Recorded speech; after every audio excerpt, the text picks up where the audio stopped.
video natin ngayon mga maestro ay pag-usapan pa rin natin itong PBB 2022 SARO release. Ngayong araw po yan, August 16, 2024.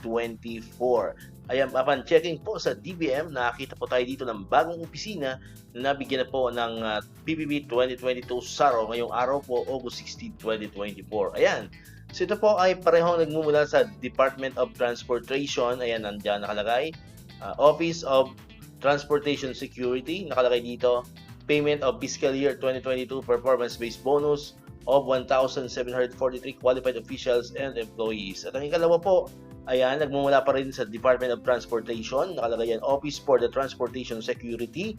Ayan, nakalagay naman dyan, payment for the fiscal year 2022 performance-based bonus of the 161 qualified officials and employees. Ayan, so far po, yan lamang po ang nakita natin na PBB SARO para ngayong araw, August 16, 2024. Ayan, so happy weekend po sa lahat mga kamaestro. Ayan, sa DepEd naman po, ayan, so wala pong bagong SARO para ngayong araw.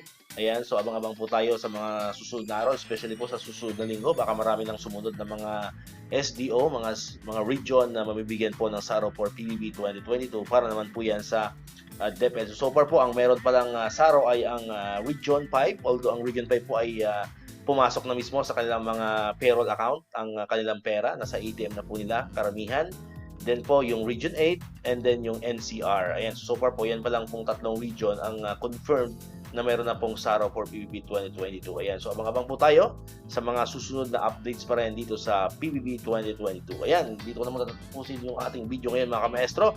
Kung bago ka pa lang sa channel natin, click mo na ang subscribe button dyan para ikaw yung unang makakapanood ng mga videos na ina-upload natin. Katulad nito, yung mga update about sa PBB and other bonuses ng mga teachers and government employees. And syempre, click mo na rin ang notification bell button para ma-notify ka, updated ka pag may mga bago tayong upload na video. So muli, maraming salamat sa inyong panonood at pakikinig. Once again, El Maestro, see you on my next vlog. Bye-bye!